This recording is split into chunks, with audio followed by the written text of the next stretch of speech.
Pam. Good morning. Good to see everyone this morning. Beautiful day. We've been having some just wonderful weather. God's blessed us so richly. We're able to enjoy good things in the world around us, able to enjoy studying His Word and growing and knowing was what happened throughout the history of the Lord's church. They were studying the book of Acts, find encouragement, find direction about what we need to be as God's people. We are in Acts chapter number 12. If you'd like to open your Bibles there, we'll be beginning our study there in just a few moments. As we begin our class, Brian, you have the mic. Would you lead us in a prayer, please? Our gracious Heavenly Father, as we come to you today to learn more about your word and to study about you, we ask you to help us that we might take the things that we learn here today and apply them to our lives, and that we might listen attentively to the things that have been prepared for us. In Jesus' name we pray. Amen. Amen. Chapter 12 is a transitioning chapter here in the book of Acts. As I mentioned last week, the main character is kind of a strange main character, but one of the moving forces of this chapter is Herod Agrippa I that we noted last week. And we find as the church is now spread to the Gentiles, and as it's beginning to grow there in Antioch, first called Christians, chapter number 11. Well, they've been persecuted by the Jews, but now the Roman authorities, with Herod, begins the persecution as well. And we have the second Christian martyr, actually say the word Christian the first time they used Christian, but it would have been who in the very first part of this chapter? It would have been James the apostle, which would have been brother of John of the sons of Zebedee. He was killed with a sword, very likely being beheaded. Well, Herod saw that it pleased the Jews. He's really going to get into this, so he arrests Peter as well. Peter is ready to kill him as well, but going to wait till after the Passover. Isn't that nice of him? He's got to observe the religious holiday here. Planning then to kill him as soon as it's over, bring him to trial and put him to death. And that night, you remember, as all the church all around Jerusalem was fervently praying for him, an angel came in and rescued him from this prison and brought him out. It's interesting, I believe Paul, as he brought up last week, that the kind of guards that would have been done, there had been 4 squads, which a squad is 4 times 4, 16 guards who were guarding this man. Unprecedented. There had even been 2 beside him, had chains on them and chains on Peter. Maybe they're thinking back to chapter 5. You remember chapter 5, and all 12 apostles were in the public prison. The angel came and sends them out. But what did he tell them to do the next day? There in chapter 5. Go to the temple. Keep preaching. This is not the message to Peter. It's a different time. It's a focus that there is a concern for their lives. So as we come to chapter number 12, and we're finding Peter as he was there in the prison, a light shone. The chains fell off his hand. And he woke up, right? No, it took the jab in the ribs, struck him in the side, woke him up, told him, get dressed, put your sandals on. Then as he got dressed, put your clothes on, put your outer garments on. They got up and they walked by the first guard and then the second guard. They came now, we're in chapter number 12, verse number 9. Let's begin verse number 9. So he went out and followed him. So this is Peter following the angel. And he did not know that what was done was by the angel was real, but he thought he was only seeing a vision. Remember back in chapter number 10 as he saw that vision of chapter number 10, as the great sheet came down, and then afterwards he was thinking. There's a lot of this thinking that's going on in Peter's mind. He's trying to connect the dots. Of course, this being from a deep sleep now to being awakened, but he's trying to put all these things together. One writer commented that the details of this story, it only points to the authenticity of how truly this was a true story that was taking place. And so him being we can relate to that, can't we? Being awakened and still trying to wake up and all, so that bewilderment. Verse number 10. When they were past the first and the second guard post, they came to the iron gate that leads to the city, which opened for them of its own accord. And they went out and went down the street, and immediately the angel departed from him. And so came down, the angel departed from him. So here it is, first and second guards. Here's an iron gate a very solid, well-constructed gate, and it opened how? Automatically. Remember years ago visiting with an older man, and he says, we're talking about this passage, I remember the first time I walked up to a grocery store and I stepped on this black mat and the doors opened automatically. Can anybody remember those doors first time opening them? You think, wow, this is cool. I remember my mom, get off that thing, come on in the store, don't quit playing with that door. But here was, this has been so fantastic. They're coming, okay, what are we going to do here? This gate's closed, and what does it do? Opens all by itself. No wonder Peter's going, what's happening here? And so as he comes in, he goes out into the street. It says he went down about 1 block. He passed down that block. The angel says, goodbye. And so he then, again, putting things together, all these things. And you noticed here, as it's all taking place, it wasn't so much in a rush or a hurry. They were just going along, taking place, passing by. Now, as Paul mentioned, and we'll talk about this maybe a little bit more in a bit, that these guards would have been on full alert. I'm not sure how you word it, the 50% or 100%, this would have been 100%. They'd have been fully alert. What kind of state were they in? Of course, my brain, after you mentioned that, I'll start thinking about all kinds of things. Would they have dared allowed anyone to drug them? Not in your chance. They're going to be making sure that, because what did they know? If something took place, what did they know? They would die. They knew that. Now, I'm going to get to that in just a little bit, I believe. But I believe Matthew's account of the resurrection kind of gives us a picture of what the guards would have been like. You remember the resurrection in Matthew chapter number 28? Is the guards were there at the tomb, and the angel came down and rolled away the tomb. You remember what the guards were described as? Living dead men. I've heard the phrase, living rigor mortis.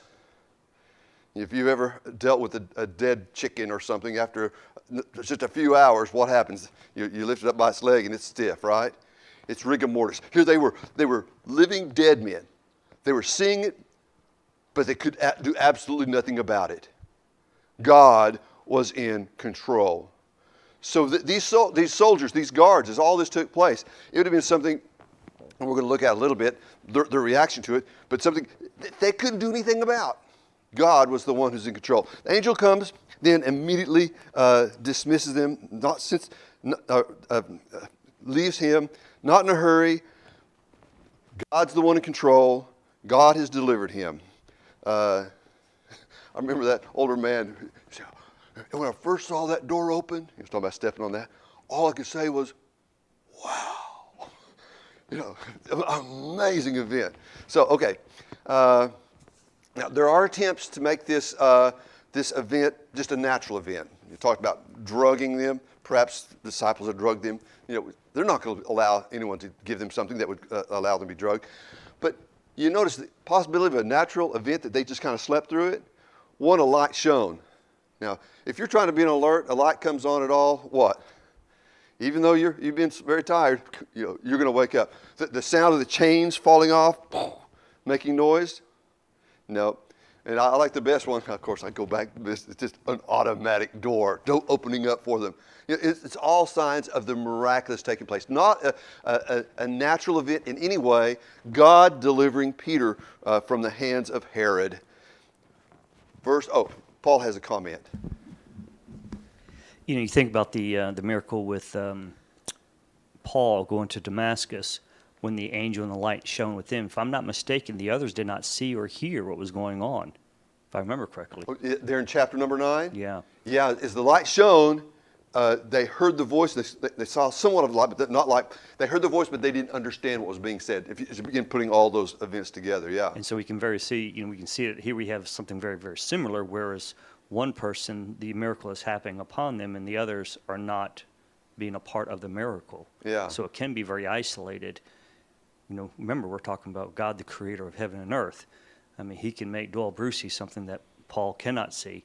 And so And he can cause eyes that see to no longer see, as Saul did, as he was no longer able to see by the glory of that great light. Yes, it's a neat thing. And I have to be careful because I get going and think about all these things, possibilities. But, it says what it says. We can understand that God is the one who's in control of this event. Verse number 11, Acts chapter 12, verse number 11. And when Peter came to himself, so he had full sense of his brain, his faculties, he's able to see what's taking place, he said, this is great, this is really good. Now I know for certain, I know for sure, there's no doubt about this situation, that God has sent his angel and has delivered me from the hand of Herod and from all the expectations of the Jewish people. He has three things. I like to number things. Three things that he says, I have no doubt about. Number one is, God is the one who sent his angel and has delivered me from Herod. Herod, his plans to kill him. Herod, who has just killed James, his close friend and ally, as they've worked together for Jesus all these days. And so he's been delivered from him. Number one, sent his angel. Number two, delivered him from the hand of Herod. And number three, all that the Jews were expecting. Now the Jews and their animosity, their hatred towards Christianity is become livid. You just think of what's going to be taking place in the near future as they'll try to persecute Saul and later be Paul and try to kill him. They hated Christianity. You stop and think. Here they were being faithful to their what? The law of Moses is what they knew was truth. These people that they're persecuting are those who used to be one of them, and now they have left their faith, is the way they view it. And in actuality, they haven't left it. They've seen the fulfillment of it. But the hatred, and Peter recognized, I know without a doubt, I know for certain, God is the one who has rescued me from all these things. And I couldn't help but think, now, in retrospect, and all the things we go through in this life, how many times have we looked at in retrospect, looking back and say, oh, God was with me. God helped me in this situation. At the time I thought, what's going to happen? Is this the time? Now, you remember as Peter hears on death row, you remember that the words that Jesus spoke to him in John chapter 21? Do you remember as they had been fishing and they cast the nets on the side and got the big catch of fish, and Peter put his outer cloak on and jumped in and swam to the shore and stood there with Jesus and they ate, and then having a discussion, do you love me? Yes, do you love me with one of these? Oh, yes, sir. 3 times he tells him that. And then after that conversation, do you remember what he told Peter? Peter asked, well, what about him? And that was talking about John, the beloved disciple. Well, what about him? He said, if he's remained, what is that to you? And tells them how he would die. Do you remember the description of how Jesus said that Peter would die?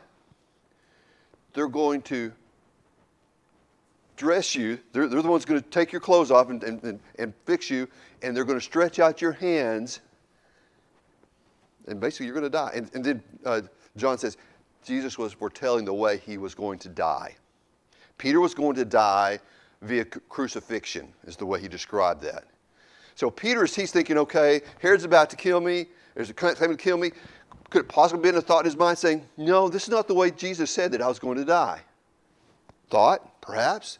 So the whole thing that comes in your mind is being looking. God is the one who's in control. It's not Herod. It's not Caesar. It's not anyone physically on this earth. God is the one in control, and we put our faith and our trust in him. Okay, so come to himself, knowing God's taking care of him. Surely no. Okay, they got that in. Takeaway. Before we go any further, anything we want to think about, what can we take away from this? How's God magnified in these verses that we've looked at? Some things we can find encouragement in. Any comments? And I just have a couple, 5 thoughts. Number one, there are always going to be people who hate us for our faith, our belief, our conviction, our character of life. who we are, who we are. The people who had this Herod hated the righteousness that these people would give. Number two, now we're looking at what were all the people doing while Peter was there in prison? They were praying. There's times in our life that we need to double down on our, I use the term double down, I don't know if that's really the word to use, but we need to really focus upon asking God for his help. And as I've described, I've been there several times in my life that, just pray to God, fell asleep praying to God, you've got to help me. And so as they were doing that, they were praying to God, turning it over to him. Any other comments? I'm going on. This is number 3. Stephen's got something over here. So as we're seeing here, the people, they've been praying. Now Peter's being released, and then we're going to find the reunion of them in just a second as we get out beyond this. Yes, Stephen. Good to see you, sir. Thank you. It's good to be back. So absolutely everything you've said, but there's also a flip maybe that my mind has thought is, do we ever find ourselves where Herod was, where we've done something, we've treated somebody a certain way, whatever that is, and all of a sudden people are supportive of it, and immediately we're ready to jump on and do more. Absolutely, we're going to find people in this world who do not like us, no disagreement. But do we ever flip that on anyone else and feel excitement when people support that? It's kind of an interesting dynamic that Herod, we've seen, I know there's different Herods, but throughout time, all these leaders thinking different things, like, oh, I want to see the guy who's done all the miracles, right? I know we're looking at different people, but these leaders are jumping on bandwagons across the page. And then they hear years and years earlier, another one says, oh, these are all the little boys because there's supposedly someone who's taking my throne. Let me kill them all, right? So you have all these bandwagon leaders throughout time. Do we ever find ourselves in a similar boat? And of course, Stephen, you always think outside the box, that's for sure. So if I wrap my mind around what you're saying is think, okay, can we get caught up in thinking, oh, well, people are liking what I'm doing so much and kind of feed that? Yes. And we're getting more and more into the sense, oh, I want to please people. Now, last week, I believe we looked at Herod as one who was a pleaser. He wanted people to like him. In the chapter, we're going to find that people will go, oh, the voice, not of a man, but of a God. And you kind of like that. We definitely have to be careful of that. This Herod, just for us to think about, this would be the same Herod that Pilate sent Jesus to him. And what did Jesus say to Herod? You're exactly right. Absolutely nothing. This man Herod was a bad guy. So as we think about it, we don't want to fall in the trap where, how can I fall in where I can have more people around me? I think it's a very good point. Very good point. Okay, everybody's thinking. If you have another one, I have three more. Here's my number 3. No matter how dark the situation, how there's things are bad and things are about to all fall apart, God will light the way. It could have been where this had been Peter's time to die. But if he died, he would win, right? But God is going to be with us, and God's going to give us the peace that we need as we go through the struggles of this life. And Peter knew that. He knew that God was in control. Number 4, when an angel strikes you on the side, you need to listen to him. When we read and we find from God's Word direction that He has for us in our life, we need to follow those instructions. Too often we kind of know better, or we think we know better than what God would have for us. So as the angel gave the instructions, he did put your clothes on, put your shoes on, pick up your outer garment, follow me. He followed the instructions, and we've got to humbly follow God's instruction, even if we don't know why. And there's things in God's Word that, I don't know why. But I humbly submit to God. God, this is what your Word says. This is what I'm going to do. So here we have, as Peter, I knew I'd get, I thought maybe I would. It's good to have Stephen back in it. Humbly submitting, this is what God says to do. The angel tells me to do, this is what I'm going to do. Stephen. I'd never put together the thought that you brought up of things that were mentioned to Peter about how he's, going to die, all those things and the things in his mind. But it's bringing me, At the end of James chapter 3, it says, "And a harvest of righteousness is sown in peace by those who make peace." How do you think Peter was treating the guards around him? That's going to be my next point when we get to the next passage. I will stop. It's good. It's good stuff. It's good stuff, Stephen. It is exciting because as we get to that, because he spent a whole week with them, a whole week, the Passover week. So now, one other thing here is he's walking down the street. The angels left him. He's in pitch blackness. Is that right? No. The Passover. This is during the Passover week. What do we know about the moon phase for every Passover during this time? It would always be a full moon. So God's providing the light. He's able to see and know where he's going. Okay, that's just another exciting thing. Number 5, and then we'll move on. Without a doubt, we can always know God is in control. God is always in control. We continue our study. We have Peter. He walked down one whole block with an angel, and he's come to himself. And I said, now I'm really awake. Pinch myself. I'm awake. This is really happening. And the angel departs. Moonlit night. He's able to see his way. What do we find happening in verse number 12? So when he had considered this, he came to the house of Mary, the mother of John, whose surname was Mark, where many people were gathered together praying. This we've mentioned already, that they were praying for him. So he's realized what's taking place. He's traveling by the light of the moon. He can see. He knows where he's going. And he goes to whose house? Mary. Identifies this Mary as the mother of John Mark. Okay, we're going to pause there. Who is this Mary? This actually is the only place we find in the Bible that this Mary is mentioned. There's 6 Marys altogether in the New Testament. This is the only time she is talked about, and we identify her as this Mary. She would have had a major role in the early church. Now, you think, as she looks, her son, John Mark, he would have been Barnabas' cousin, Colossians 4, verse number 10. So Barnabas' cousin Mark. So this would be Barnabas' Aunt Mary, have known her. She would have likely been a widow. You say, how do we know that? Because it's referred to as Mary's house, because it's going to be the one who's over that house. So it's her house. She would have been a well-to-do woman. How do we know that she would have been a well-to-do woman? Just look real quickly. Do what now?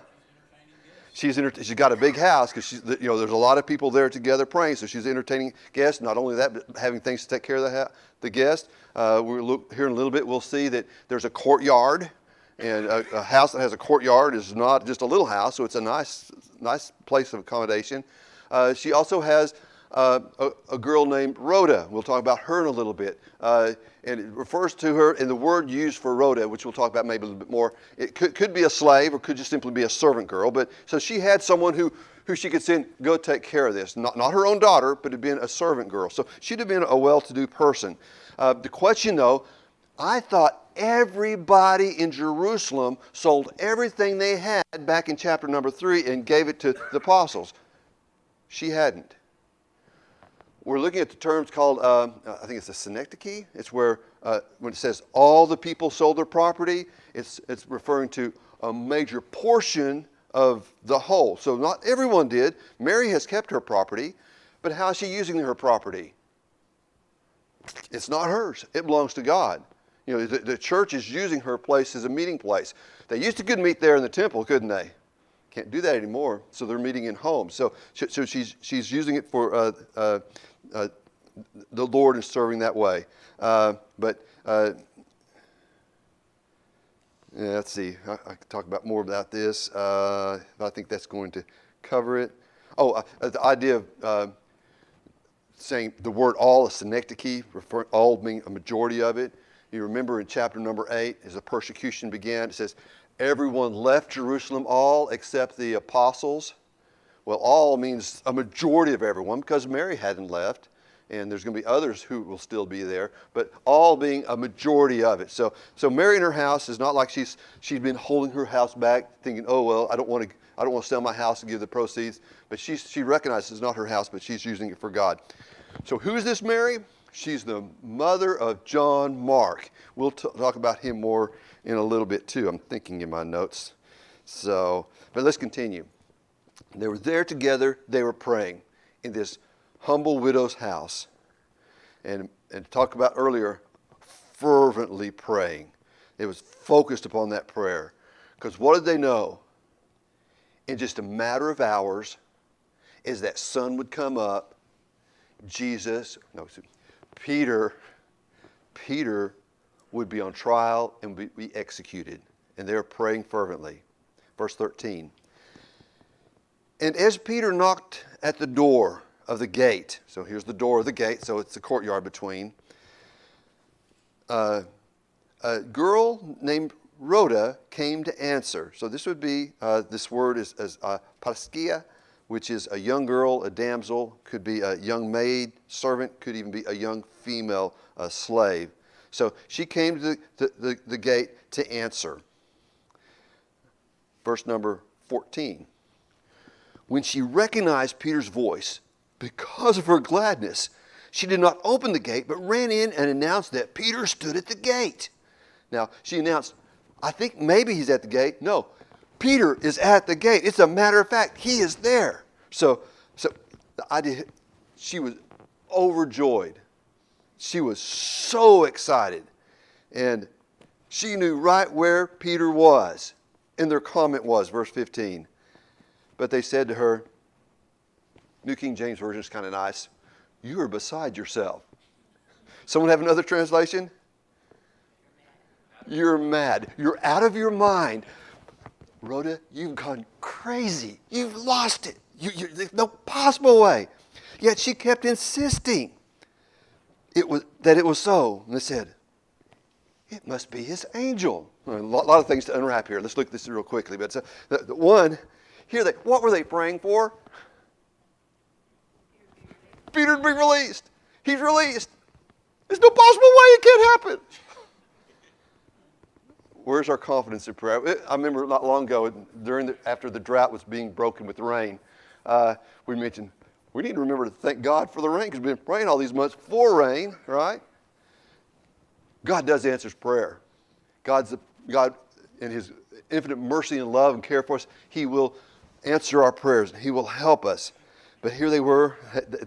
They just weren't able to wrap their minds around it. And notice this. She kept insisting. This is a present active. Yes, I know this. And she wouldn't continue as they kept, and that was a continual action as well. You're crazy, you're crazy, you're crazy. Both these going back and forth. So they concluded, it must be his angel. And years ago I thought, must be his angel means maybe it's his spirit that came back. But no, they knew he hadn't died. And one doesn't become an angel when they die. But a common thought of the Jewish mindset is everyone has their own personal guardian angel, right? Reflect back on Paul's class on angels. That was a discussion we had there.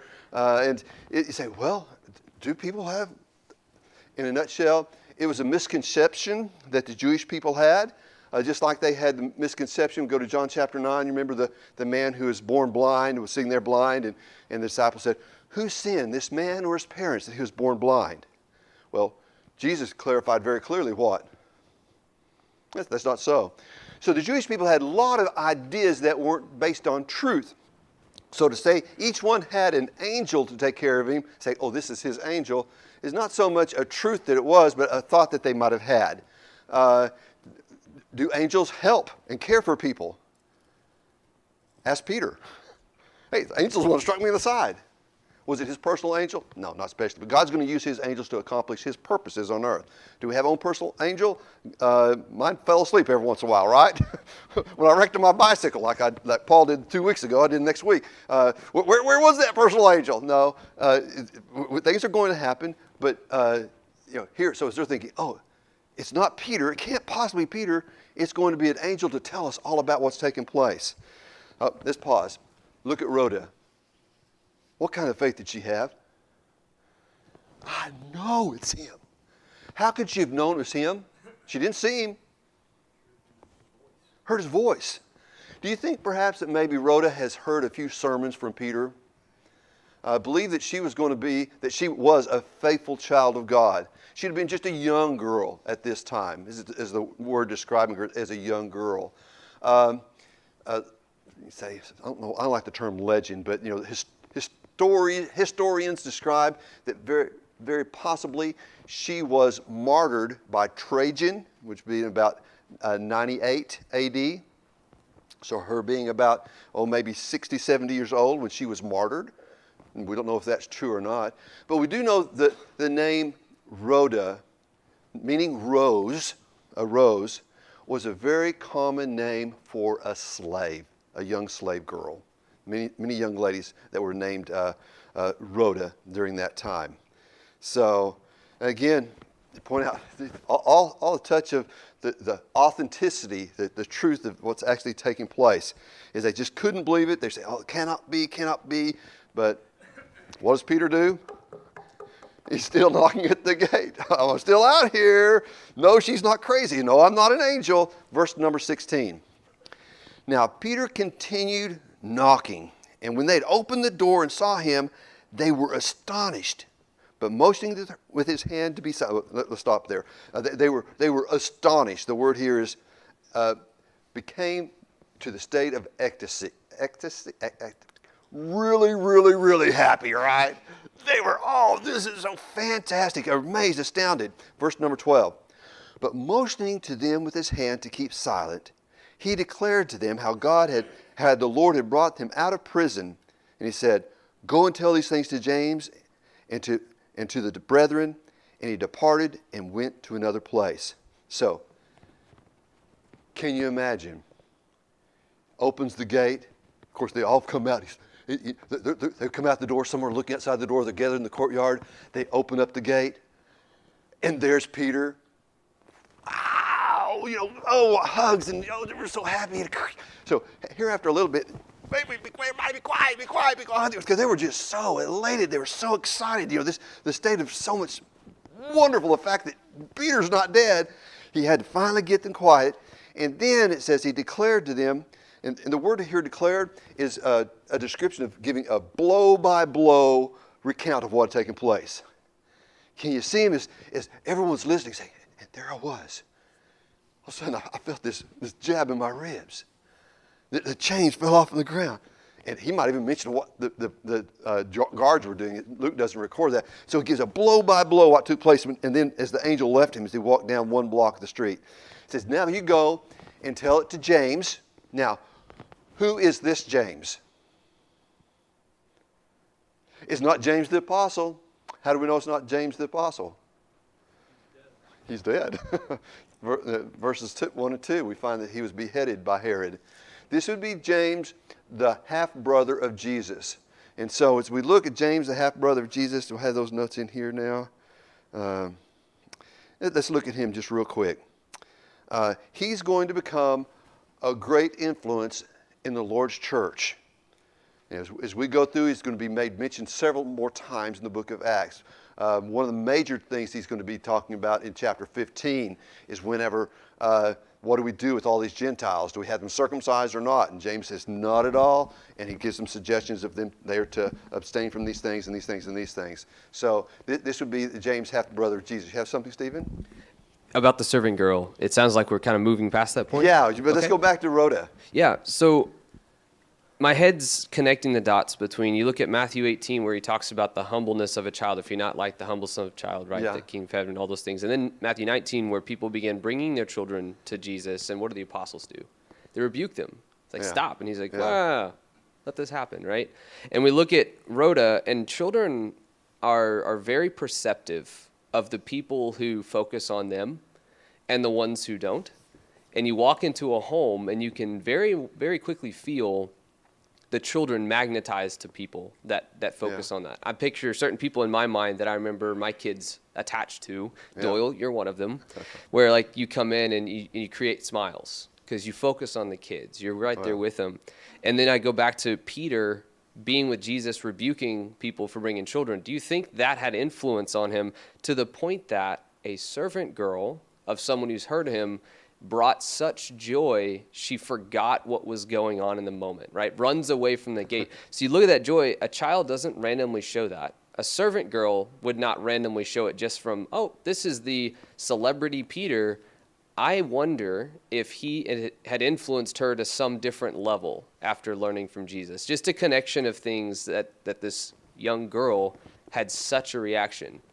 There had to be a connection, huh? There had been something there. And you know, I mentioned about her hearing him preach and all. Right. But yeah, I think you're going to the next level. And it's interesting to bring up the relationship that Jesus had with the little children.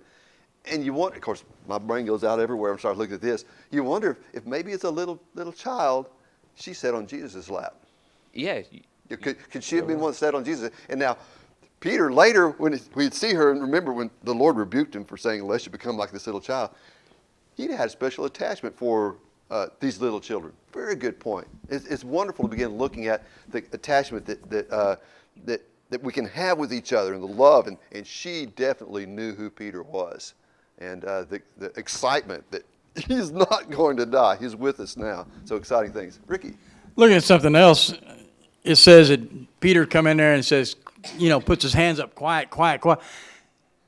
Remember, this is the middle of the night during the Passover, and they've got a gathering of people inside this house.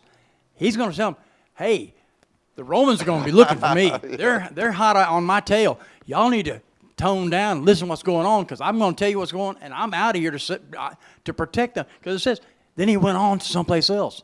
Yeah. I think he did that for their protection. Y'all get quiet, hear what's going on, and I'm out here to protect y'all. Possibly so. That we don't know. Interesting thought, though. We're going to find a little bit later that the soldiers at the end of it, they were, it says, no small stir among them. So it was really something that took place with them. We're not going to have time to get to it, but we'll have to get to that later about what happened to those soldiers.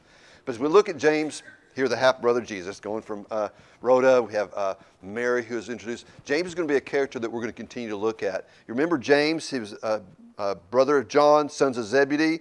Zebedee is known as what were the sons of? Thunder. You imagine James might have taken on a little bit like his daddy. I know oftentimes the nut doesn't fall far from the tree. I imagine he had a thunderous approach to his preaching the truth, and very possibly why he might have got a little crosswise with Herod himself. That we do not know. We know that the fact that James, whenever Jesus had risen from the dead in 1 Corinthians chapter 15, he is one that Jesus pointed out or went particularly to reveal himself to. Because there in 1 Corinthians chapter 15 has a list of those specifically who he had visited, and James would have been one of those. And we're going to find his influence on as we continue on, as he's oftentimes found in relationship with the elders there at Jerusalem. So James was not an apostle, at least one of the 12 of the chosen apostles, but he was a great leader of the Lord's church, and he was believed, by the evidence of him being with elders and all, he may have served as an elder as part of the Lord's church there in Jerusalem. So he departed, he went to another place, and yeah, we're going to get here. Verse number 18. Then, as soon as it was day, so it was dark, the sun was coming up, there was no small disturbance among the soldiers about what had become of Peter. There was a commotion. What's happening here? But when they searched for him and not found him, they examined the cards and commanded that they be put to death. And then Herod goes on down, but let's stop right there. Mentioned earlier, rule of law, prisoner gets away, it's your life or their life. So they were going to die. Let's go back to these men. As I mentioned, they'd spent 7 days or more with Peter, because during the Passover, when the Passover was done before they brought him to trial, do you think Peter would have had anything to say to them?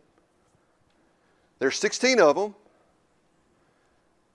I'm confident that they heard the truth about Jesus Christ, not on a daily basis, but on an hourly basis. He continued to talk about them Could perhaps some of these soldiers have obeyed the gospel during this week? Now, we're looking at things Bible doesn't tell us, doesn't know. What's one thing we do know at the end of this event? That those 16 men died. And his pointing man wants to die, and then the judgment. Now, the point I want to make with that is that in our lives, as we're going through this life, we never know what kind of influence we can have on those people around us. Whether they just chose to listen and follow Jesus, or just say, oh, this is a crazy man, just get me through my shift here. I'm going to make it through the shift, is all I'm worried about. We know that they had the opportunity to obey. And whether they accepted that opportunity and they were baptized and become Christians, or whether they refused it, the door was closed. When they died, it was the end for them, or the end of the opportunity to respond to Jesus. And I've spent a lot of time thinking about these guys, because Jesus loved them. Jesus loved them. And Jesus had to have given them the opportunity to listen and hear the word of God. So as Peter was here, as he was able to be within these, what happened we don't know within all that. But their fate would have been sealed. And on the judgment day, they'd have no excuse for what they were, what they had done. As we continue, and he went down from Judea to Caesarea and stayed there. So that's Herod. So after it was gone. And notice too, it says there was no small stir among the soldiers, among these guards. It was what? Now, did some of them see it? Now, you recall the guards there at the tomb of Jesus. They may not have seen Jesus raised from the dead, but they knew that Jesus had raised from the dead. What did they do? You remember what they did? They went and told the Jewish leaders. All that they knew that had happened. Now, the details, that would have been from their perspective, and their perspective was that we became like dead men. We couldn't move. We couldn't do anything. And of course, then the Jewish leaders paid them off saying, oh, and it's great, a witness who is asleep, right? If you witness something while you're asleep, how much of a witness are you? A worthless witness. And so tell them that the disciples stole the body away while you slept. What they saw and what they were able to as they were talking among themselves, we'll never know. But they could see that something much greater than they was in control. So interesting thoughts. Okay, this is where I pause to say, what's your takeaway before that next bell rings? Some thoughts as we look at what we're seeing. And again, I've got a few. Just 4. Any thoughts? I'll start. Where did Peter go to first? To Christian's brethren. Where do I go to first whenever I need some help, or whenever I need to talk to somebody? I can look around and I see several people here that I think I could go to and visit with and say, hey, this is what's happening.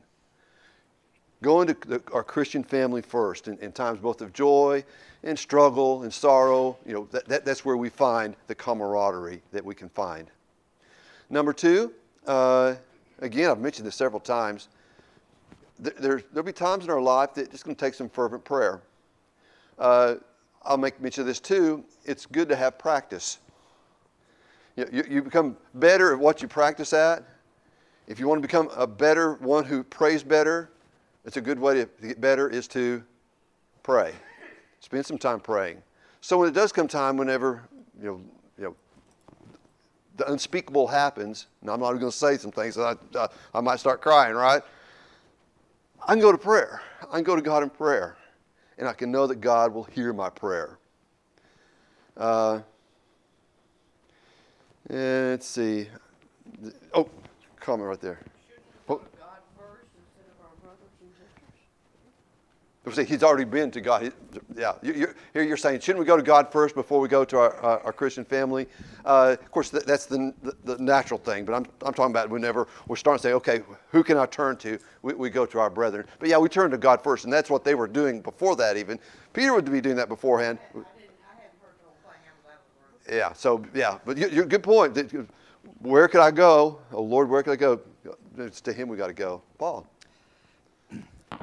I think one of the takeaways I have is that while we're praying, a lot of times we don't know what we're praying for. Yeah. You think about a brother or sister who is sick, and we want them to be well, but we also want God's will to be done. I mean, our prayers are almost contradictory in a way. Yeah. Pray in a way that that God's going to do something, and then accept that something. Because when they were praying, they didn't accept that something because maybe their prayers are contradictory to what their own prayers were, if I'm making sense. Yeah. So when Peter actually showed up, they didn't really accept God's answer to their prayer because that's not what they're expecting. Yeah. They may have been praying that, but they didn't expect that. Is this Yeah. making sense? Yeah. And even sometimes when we're praying for something, we're not expecting it. We're expecting something else. And then God gives us something that not even that we're expecting, we're praying for, think about. It's completely something different too. Completely different. Yeah. Right. And what we have to do is then put our trust in God. Whatever the answer is, God's the one in control. He's the one in control. He's the one that, Brian over here. And it's going to be well with my soul too, and it has to be. And that's the hardest part right there. Yeah, yeah. Because it's for Stephen. So as we look in our prayer, time to pray and turn it over to God, trust in Him. Paul, kind of off a little bit of what you're talking about. Imagine what these people, and we're not told this, and we don't know for sure, but imagine these are probably the same people who are praying for James. Yeah. They probably knew that James was there, and they had just watched him be killed by the sword. And now they're praying for Peter. So where are their minds in an earthly sense? I'm expecting this to happen. So what are they praying for? Well, Yeah. that, glory is found. You can start naming things off. So did they get the answer they wanted with James? No. So now they're following up with Peter, and Peter's at the fence, and there's no way. That's not possible. Like, we prayed for James, and that was a no, so Peter's... It's a very interesting place, Paul, that you're bringing that up, because that's exactly what these people are facing. I have no doubt they're praying for him, too. Yeah. So, good stuff. I've really enjoyed our study here in Acts. So, continue reading. And if you haven't been, I continue to do this every day of the week.